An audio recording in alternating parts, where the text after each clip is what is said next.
Приветствую вас на YouTube-канале Cypher High Tech, друзья. Давайте посмотрим на беспроводную игровую мышку Red Square IO Nova, или IO 112, или Nova Lite. В разных местах у нее разные названия. Это сверхлегкая мышь. Тут отличный сенсор и переключатели. Работает через передатчик, Bluetooth и кабель. А стоит она на момент обзора около 4000 рублей. Коробка невзрачная, спереди мышь, сзади технические характеристики. Упаковано все хорошо, даже если замнется, ничего не повредится.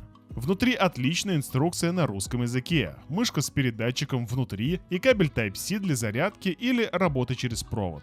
Кабель отличный, гнется практически как веревка, он в оплетке, есть зажим и ферритовый фильтр.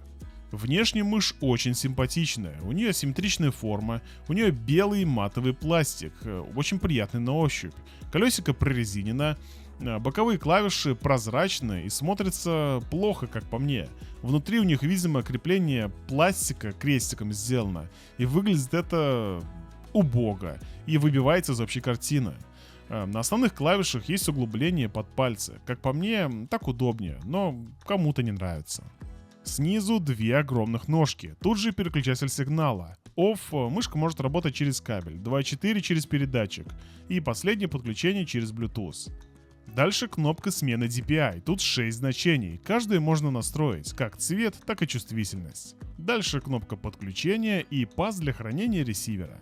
Кабель подключается в мышь не в самом низу, при использовании по столу не елозит. Переключатели тут Kailh Blue GM8 или Black Gold Mamba с ресурсом 80 миллионов нажатий. Вроде как одни из самых современных микриков, и ресурс у них неплохой. Громкость щелчка тут выше среднего, но я бы не сказал, что прям очень громко. Люфт у кнопок имеется, но не очень серьезный. Ложных нажатий при использовании у меня не было.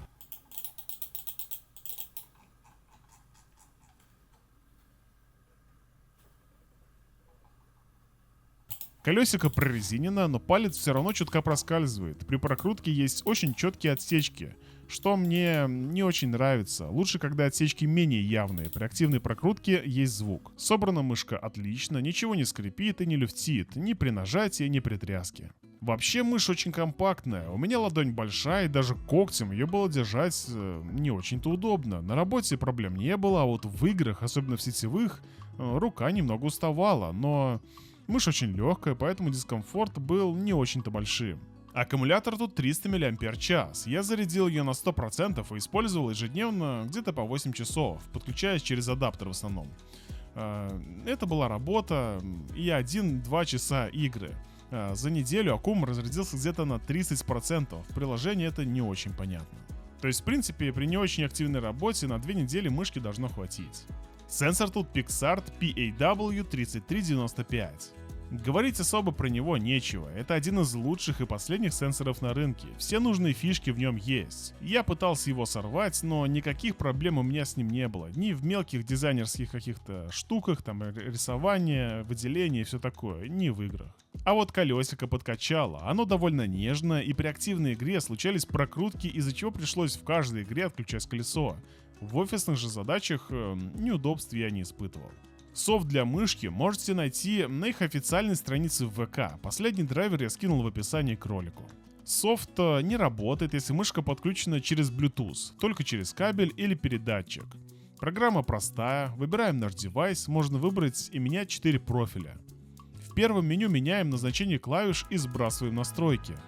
А также ставим время отклика клавиш. При моем использовании дабл-клик появлялся при 3 миллисекундах, при 4 все четко. Вы можете установить свои значения и проверить это в специальных программах. Дальше меняем шаг DPI, частоту опроса и настраиваем сенсор. В третьей вкладке у нас запись макросов. Ну а в четвертой информация о мышке. Из коробки у меня были срывы мышки по радиоканалу, и вроде только в мультиплеерных играх. Возможно, из-за резких движений, может из-за коврика, не знаю, какой-то точной связи я не уловил. Как будто сенсор на секунду отключался. Я скачал софт, она там вроде что-то обновила, возможно, драйвер мышки. И вот такие настройки я выставил в софте. После этого каких-то глюков замечено не было. Через Bluetooth и кабель затупов также замечено не было. Данную мышку купил мой друг, и вот его краткое резюме по ней. Из плюсов. Дешевая, с топовым сенсором, цвет светленький, вид монолитный, ничего лишнего, классно смотрится. А на ощупь тоже приятная, кабель мягкий в оплетке, несколько режимов подключения, можно пользоваться во время зарядки, легкая, скользит лучше, чем все мои предыдущие мышки. Из минусов. Для моей лапы маловато, кисть начинает болеть, аккум 300 всего, мне мало, есть на 500, но там уже черная мышь. При использовании во время зарядки как будто слетает сенса, но может я не разобрался просто.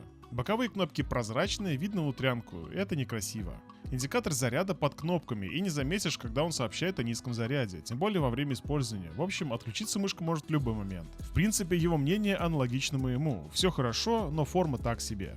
Также хочется отметить, что примерно через месяц-два использования на мышке как будто начала слезать краска или типа того, может быть из-за ногтя, фиг знает, обращались с ней нежно. Так что я думаю, это приятное покрытие со временем облезет, как это происходит на клавиатурах.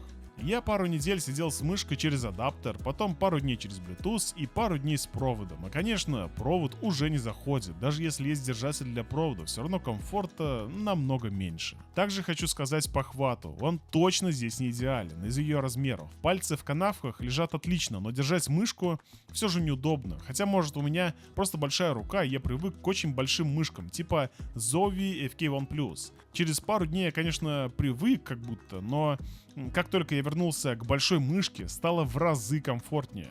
Но это относится только к играм, в офисных задачах проблем не было. Какого-то прям негатива к мышке у меня нет. Мне не понравилась форма, колесо и боковые переключатели, но чисто дизайном. Нажимаются они без проваливаний сразу. По железу и софту все в норме. Единственный вопрос в цене. Может быть, у нее есть достойные конкуренты намного дешевле. Напишите, если вы в курсе. Ну и вообще, как вам данная мышь? Благодарю вас за просмотр. До встречи.